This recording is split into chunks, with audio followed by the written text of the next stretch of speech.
So next month is going to be a year since Hurricane Helene came through our area in western North Carolina. And since then, just about every day, it's in the back of my head of like, we need to be better prepared and more prepared for our farm here.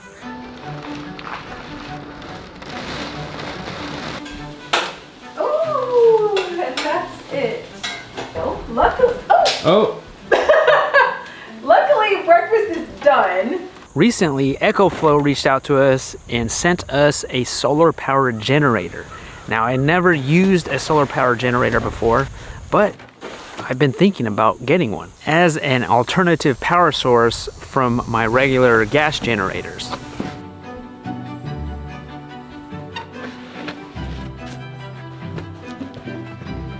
The hurricane did not affect our area as bad as some, but we were still without power for 9 days. Not only out of power, but gas stations were out of power, grocery stores were out of power, and you had to travel a good distance to get gas. A week or two after the hurricane, there was a gas shortage, and we had to conserve our gas usage with the generator that we did have. And so when you have not experienced that, you kind of think like, that would never happen. Also, we're gonna hook up this generator to different situations. We have our freezers that we wanna keep frozen during an outage, and we have our portable refrigerator that we use when we process meat on the farm. Hey pigs, hey pigs. Oh, don't say that. Only say that when you're ready to feed them. I already fed you guys this morning. Nope. This is heavy. And today we're gonna hook up this EcoFlow Pro 3. It's a 4,000 watt power generator. This has the power cord to charge this thing up in a wall. What's cool about it is you could buy more storage and expand it to 48,000 watts. So that means we can buy more freezers. When we first started living this homesteading farming lifestyle, something I did not think about is getting a generator. The thought of a disaster happening, like a power outage, just never even crossed my mind. I guess I kind of took it for granted. Another priority is saving rainwater for our animals, if anything. I mean, during the power outage, we also took showers here. But it doesn't really require power to save rain. Just in our farm shop alone, we have 1, 2, 3, 4, 5 freezers in here, and this is just for what we're selling from the farm. Some of these chickens, some of this meat, people buy and we hold on to it for them until they could come pick it up. So there's a sense of responsibility there. So if the power goes out, it's up to us to keep this frozen. I do want to test this out today, but it came with 24% charged, so we're just going to plug it in and charge it and see how long that takes to get to 100%.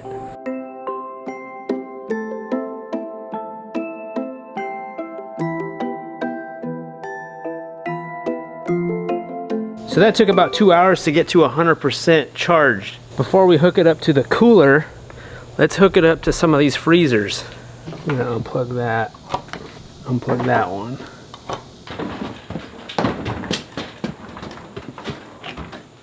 We're gonna need an extension cord for this one. Probably these two just don't come with large extension cords, you know. Plug this one on.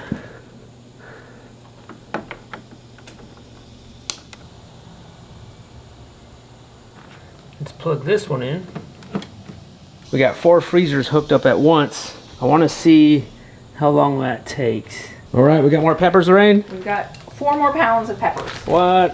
When the hurricane happened, I don't think we plugged in these freezers until maybe a day or two after. Yeah. Just to keep them frozen enough that it saved all the meat, but also conserve on fuel.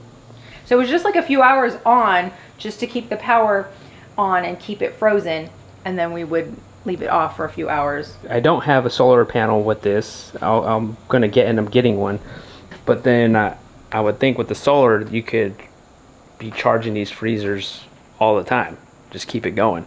With the gas powered generator I have, and with this solar powered one, I think those combinations are gonna work well together.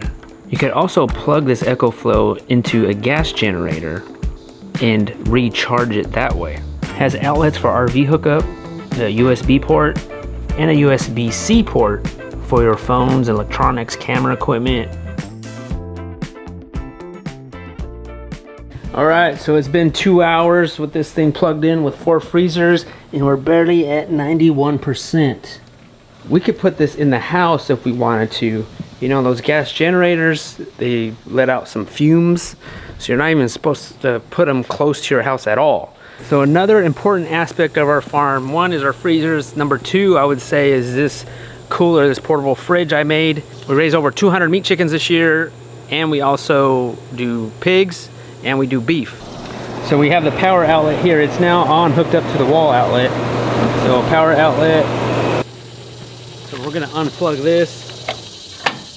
Now I'm gonna leave these freezers plugged in, and I'm gonna install this cooler. Let's plug this in. I mean, I think that should have no problem powering this thing. So I'm hearing it. This thing will get down to 32 degrees in here. It's not a freezer.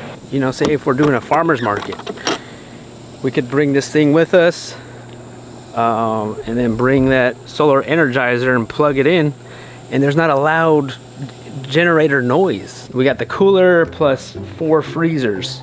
Let's wait a couple hours and see how low this goes.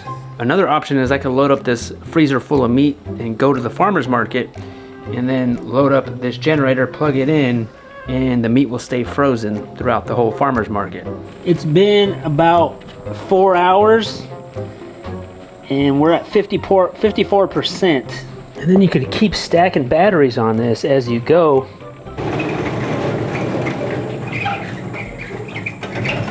Just for giggles, guys, I'm gonna hook up my feather plucker to this EcoFlow. You know, when we're graduating chickens to freezer camp, those thoughts of, hey, what if the power went out?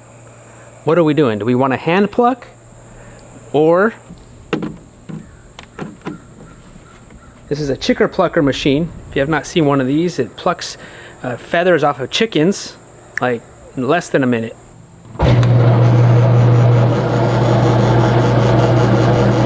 Yeah, it's going, it's going.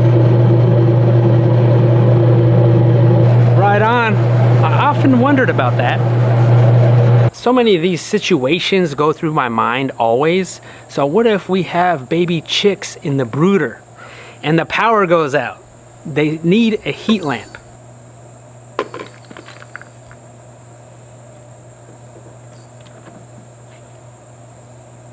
So that's a 250 watt bulb, and we're good. Hard to say how long that heat lamp will last, but it'll run it. These next 2 months are definitely the season for natural disasters around here. And for the last 2 days, we had a bunch of rain come through here. So overall, a few things that I like about the new EcoFlow solar generator is that it's plug and play. There's no fumes. You can recharge it with solar, and then you can plug it in the wall or plug it into a gas generator to recharge it. Also, it can be used indoors, and there's room for expansion as we continue to buy more freezers. Just having another way to power things with a solar like the EcoFlow, and then also using our gas power generators. The combination of those two things are just gonna help us for the next power outage, because most likely, I mean, it's gonna happen again. So if you guys wanna learn more about EcoFlow and the generators that they offer, I'll leave their link down below in the show notes. Thank you guys for watching, and we'll see you guys on the next one.